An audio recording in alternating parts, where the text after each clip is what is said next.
everyone, Josh here with Excess Games, bringing you all another Awaken Chaos Era video, and today we got the latest patch notes for 12/23/2021. There will be a 2-hour maintenance, it looks like. I'm not sure if it'll be a little bit sooner or longer. You know, these maintenances tend to be whatever they want to be. It's going to take as long as it's going to take, right? But as of right now, it's looking like it's going to be about 2 hours, and it's going to start here in a little while, in a few hours, I believe. Maintenance compensation, another 300 diamonds, which is good. That's at least 2 single summons at minimum, or at least, you know, some stamina, or even maybe some purchases from the diamond shop. Whatever you want to do with them, it's 300 diamonds. The compensation will be sent after the maintenance is complete. Patch notes: Winter Festival event updates, challenge, is it Agulus? I'm just gonna say Agulus. Challenge Agulus, and then they changed the name to Agulius. I wonder if the second one's a typo, or is the first one a typo? I don't know. Regardless, we're just going to call it Ag. Challenge Ag. Use 2 teams to challenge the ever-changing Ag, or maybe those are 2 different things in the same. I don't know. Win event points and redeem generous rewards at the White Whisker shop. Winter quests. Don't miss the Winter Festival quests that are updated every day. You can get generous holiday rewards. We will be the judge of that.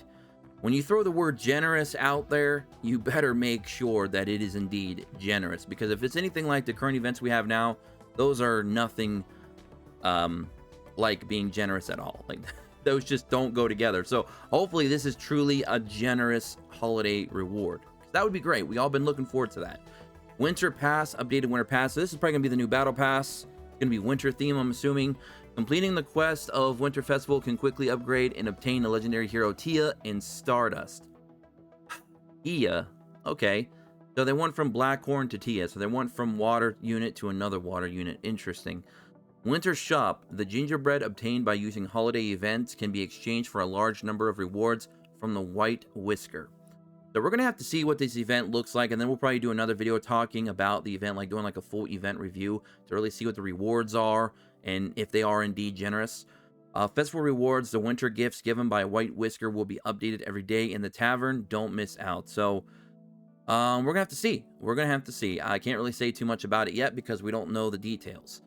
Imogen ability has been redesigned.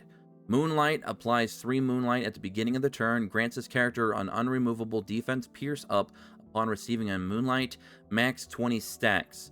Lunar Slash deals 100% damage to an enemy and grants 1 Moonlight plus 1 Moonlight and plus 30% damage per critical strike. Moonblade Shot grants a bonus pincer attack alongside an ally in exchange for a Moonlight, which deals decreasing splash damage to other enemies equal to 30% of the initial attack. If the ally's attack is a critical hit, then expends 2 Moonlight to deal decreasing splash damage equal to 60% of the initial attack. So much Moonlight. Crescent Dance applies 2 Moonlight to this character and removes 1 positive effect from all enemies. Deals 150% damage to all targets. Each successful removal applies plus 2 Moonlight. So they basically just allowed you to start using Moonlight spam. Basically is what's going on here, to apply way more DPS with Imogen. So if you are a Imogen user who've already built Imogen up, congratulations on the buff. Brand Mountain Shelter. Shield is now removed after the round finished. Okay.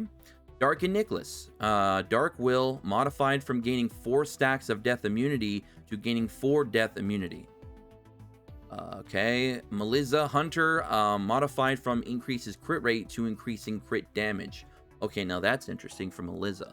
That actually is kind of a buff in my opinion for her, because it's you know, at which point I prefer, if you're trying to build a DPS, crit damage being increased from a skill is way more better than crit rate, because crit rate you can get pretty easily with gear, but crit damage not so much. You're very limited on the pieces of gear that you can actually get crit damage on outside of substats.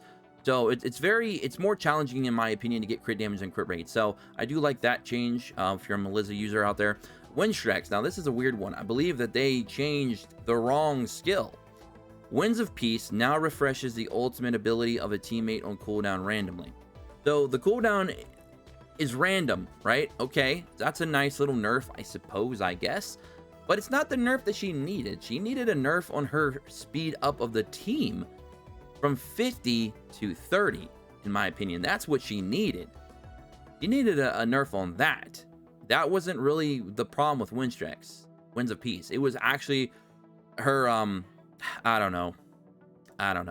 Anyways, moving on, Windstreak still wasn't fixed for a lot of people that are having trouble with her in PvP. But again, run Joseph. That is the cure. AI optimized the AI design of Desmond, Zetlin, Harbig, and Hector. Okay, so they made AI a bit smarter, I suppose, for those units with no skills. And rest in peace, Desmond. Until he gets a buff, who cares? Stage updates. Queen of Tides, Blessing of the Empress. Old, grants a random positive effect each turn. New, grants a random positive effect every 2 turns. Okay, well that's a little bit better. That means less positive effects, which means less nuking and Queen of Tides. Does this mean that, you know, units like Edicrus, Zatlix, and Antinua can actually finally do the stage they were designed to do? And that's water? We'll see. Stay tuned. Other adjustments. Combat fixed that the summoned creature was too large that blocks the target selection. The function of skipping animations that's added for normal summons. Oh, thank goodness. Now that is a quality of life change right there. Because when you try to do a multi for normal summons, you have to sit there and watch the whole animation. Oh, that sucks, especially when you got hundreds to do.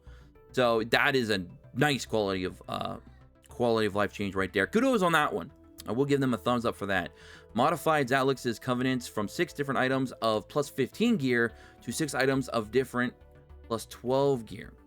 Okay, so they made it easier to where you can get your Zatlix sooner, because now you just got to do your 200 matches of PvP and just get a set of plus 12 gear instead of plus 15, which is a lot easier to do, trust me.